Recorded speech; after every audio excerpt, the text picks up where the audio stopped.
Goeiemôre, dit is Sondag die 21ste Junie. Baie welkom by die diens van NG Gemeente Skotberg. Mag jy saam met ons God se nabyheid, sy teenwoordigheid, ja, sy daar wees in jou lewe, sy inspraak, sy woord, hoor, beleef en uitleef. Genesis 21 vers 8 tot 21 waar ons vandag stil staan in die verhaal van Abraham en ons tema is hoop in pyn. Ons getuig saam met Petrus in 1 Petrus 1 vers 3. Nou het ons regtig hoop, omdat Jesus Christus uit die doodheid opgestaan het. Ons hoop, ons lewe.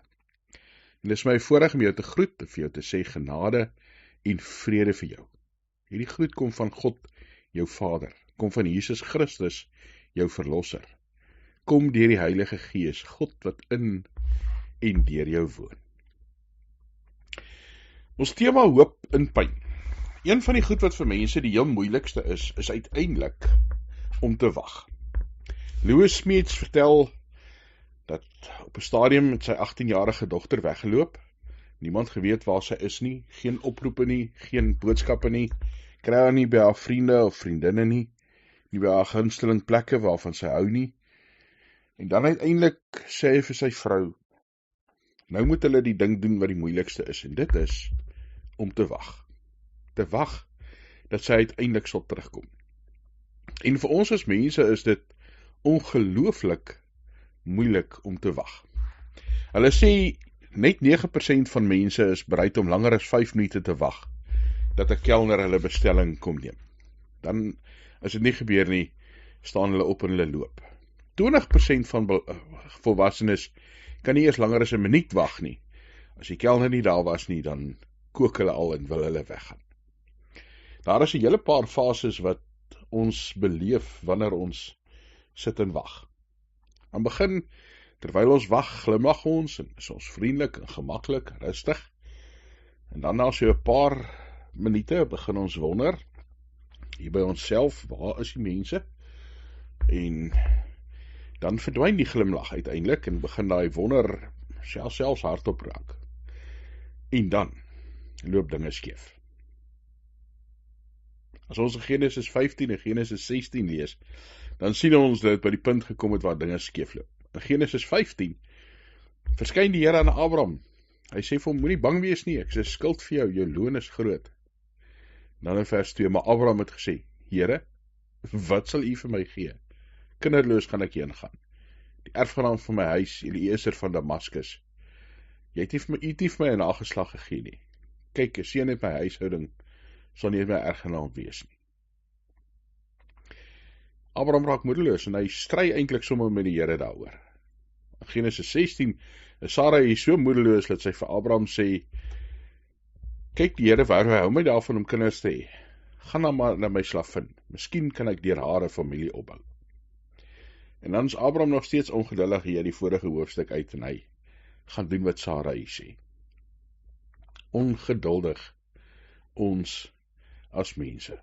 Ongeduldig Abraham en Sarai. Abraham wat geroep is tot die belofte in 'n nuwe land. Hy raak moedeloos. En nou gaan ons lees hoofstuk 21.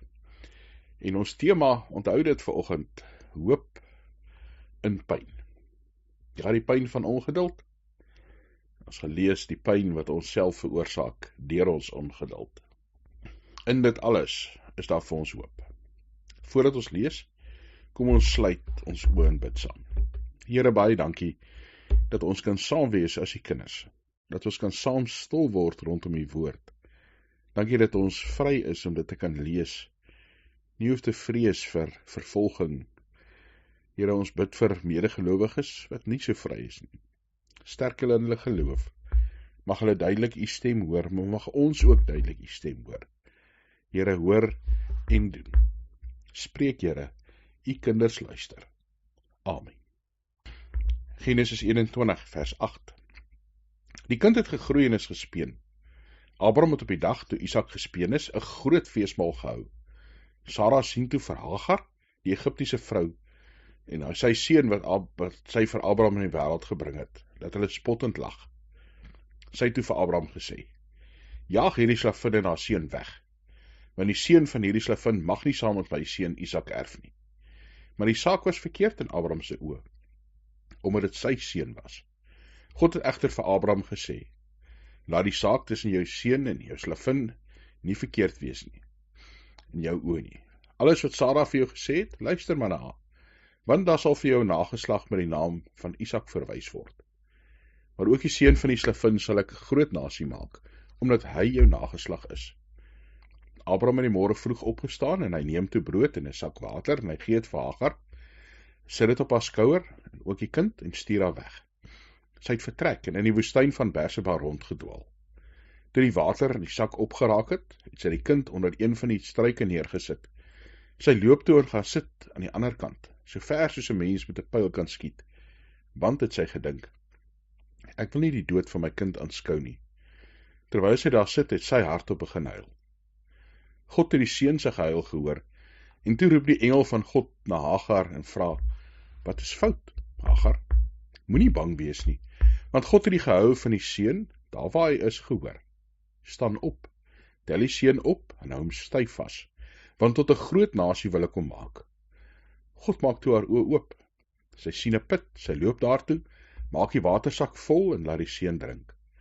God was met die seun en hy het opgegroei, en hy het in die woestyn gewoon en 'n boogskutter geword, en hy het in die Paran woestyn gewoon. Sy moeder het vir hom 'n vrou uit Egipte land geneem. Net tot sover ons skriflesing vanoggend. Ons tema, hoop en pyn. Wat gebeur wanneer mense ver by moegewag verby is? Abraham was 75 toe God hom geroep het. Nou, wat Isak gebore is hy 100. Sarai was 65. Nou is hy 90. Isak was nog nie gebore nie en nou is hy gebore. Hy is 0. Hoe lang tyd het verloop tussen wat God vir Abraham geroep het en wat hierdie belofte van 'n seun vervul is? Nog nie die belofte van 'n groot nageslag nie, net 'n seun. 25 jaar. Ons raak ongeduldig as ons 5 minute moet wag by 'n restaurant. 25 jaar, nie vir die seun om groot te word nie, om gebore te word. Hier in Genesis 15 was Abraham verby moegewag. In Genesis 16 was Sarai verby moegewag. Sy dink dat die Here haar vergeet het. Sinies en uiteindelik maak hulle self 'n plan. As ons die Bybel lees, dan dink ons, hoe kon hulle nie verstaan het nie, hoe kon hulle so ongeduldig geraak het? Maar ons lees 25 jaar in 'n paar verse, in 'n paar hoofstukke. Wag is vir ons as mense soms ongelooflik moeilik. En dan het ons in ons gereformeerde tradisie sterk die gedagte dat ons moet werk, dat ons nie net moet terugsit en sê, die Here moet nou maar sorg en ons kan lekker vakansie hou nie. Nee, ons glo ons moet aktief leef en dinge doen, werk, ons geld verdien, die sweet van ons aangesig ons brood verdien. Moet ons nie dalk ook 'n bietjie help om die Here se beloftes waar te maak nie. Dis wat Abraham en Sarai hier gedoen het. En ons moet eintlik meegevoel met hulle en nie ongeduld en dink dat, maar hulle was nou regtig ongelowig nie. Ons raak partykeer maar net so, of selfs meer ongelowig. Hier in Genesis 16 maak Abraham en Sarai maar self 'n plan. Maak self 'n plan om hierdie nageslag, wat dit nie lyk of dit gaan gebeur nie, nou te kan vorentoe bring. Dat dit nou maar moet gebeur. En dan bring dit spanning, want hulle plan is toe nou nie so goed nie, want oombliklik is Hagar afgunstig op haar eienares. Dink Hagar in hierdie noodplan, maar nou kan sy belangriker wees as Sarai. Mense se noodplanne het nie altyd die regte uitwerkings nie. Ons plan B is nie altyd so goed soos wat ons gedink het nie. Ons dink partykeer vreeslike oulike planne uit en dan sal nagevolge waaraan ons glad nie gedink het nie. Die groot teoloog Gerhard von Rad het gesê, dis maar mense se klein geloof. Ons glo God, maar ons sien nie kans om hom onvoorwaardelik te vertrou nie. Abraham en Sarai het hierdie belofte hier self probeer in vervulling bring, self hulle bestemming bereik. Ons raak in ons geestelike lewe soms ook moegewag, ongeduldig wanneer ons wag. Ja, veral ons in die weste wag baie moeilik. Afrika kan nog lekker wag, ons raak ongeduldig by die stembusse van ons medeburgers nie so vinnig soos ons nie. Maar ja, wat gebeur as ons nie meer weet hoe om te wag nie? Want Abraham en Sarai se storie is ook maar onsin, waar ons vir onsself probeer sorg, waar ons God probeer help om sy beloftes na te kom.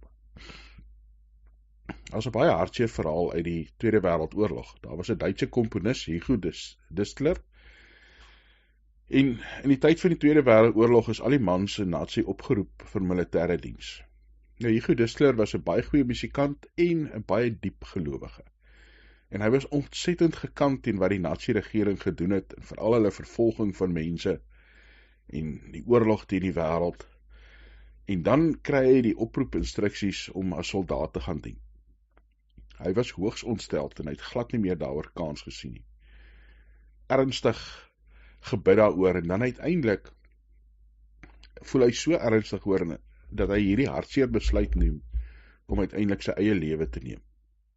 Want hy wil nie aan sulke geweld deelneem nie, hy wil nie daarmee geassosieer word nie.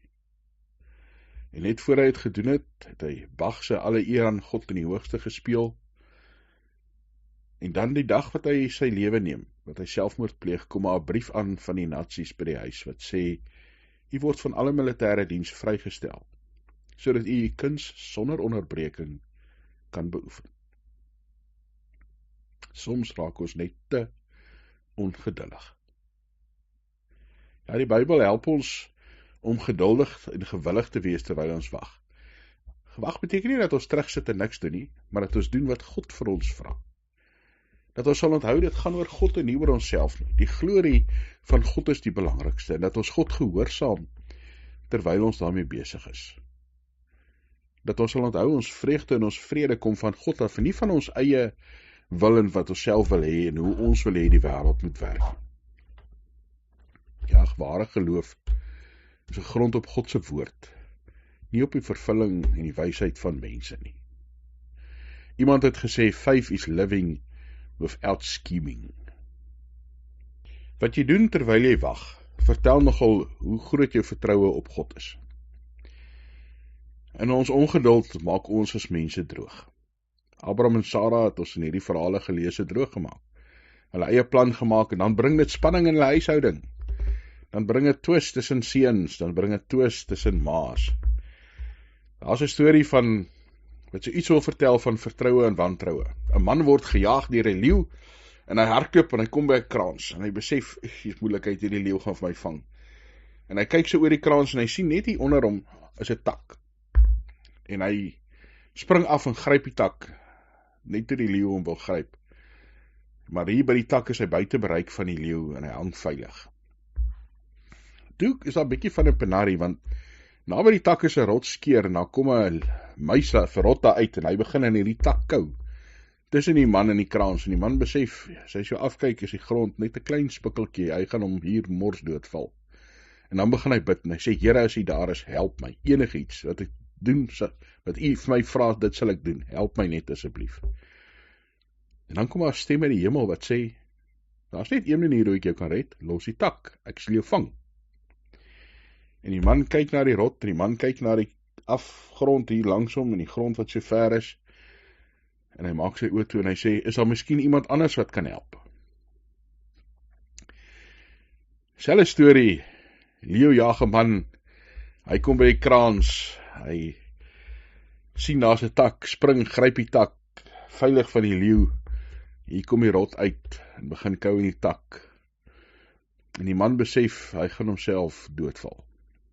Maak sy oë toe en begin bid, en dan wanneer hy sy oë oopmaak, sien hy hier, net so langs, naby aan hom, is teen die kraans groei 'n sappige rooi arbei.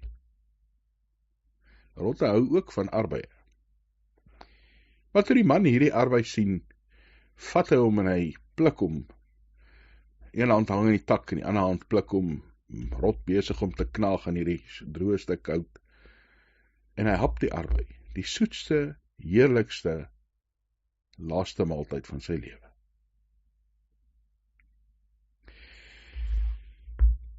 Robert Benson sê, we're not there to show something to God.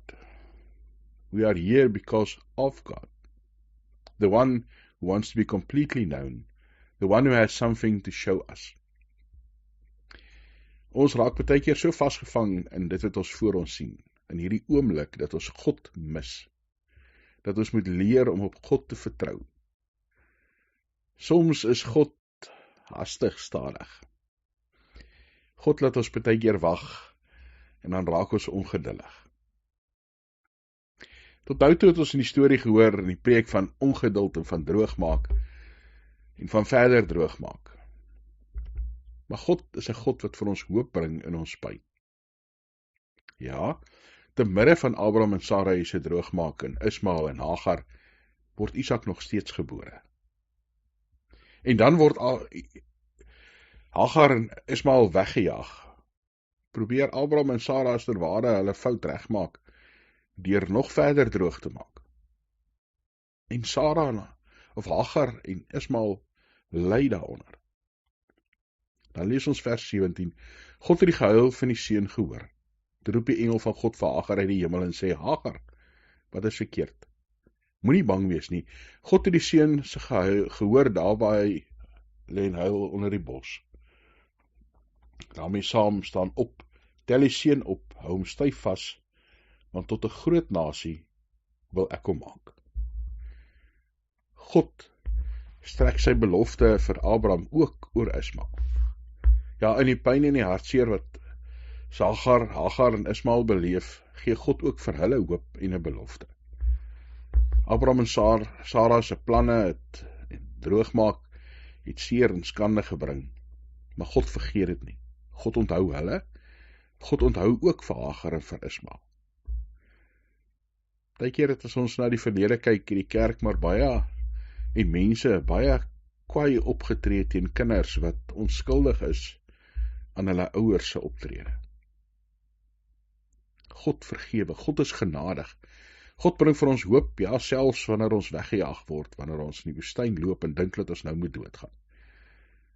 En Ismael se nageslag het nie oombliklik gekom nie. Hy was 'n babietjie, hy het nie die volgende dag 'n klomp kinders gehad nie. Hy moes groot word. Hagar moes ook vir hierdie belofte wag. Selfs met Isak. Isak het ook maar net een kind gehad.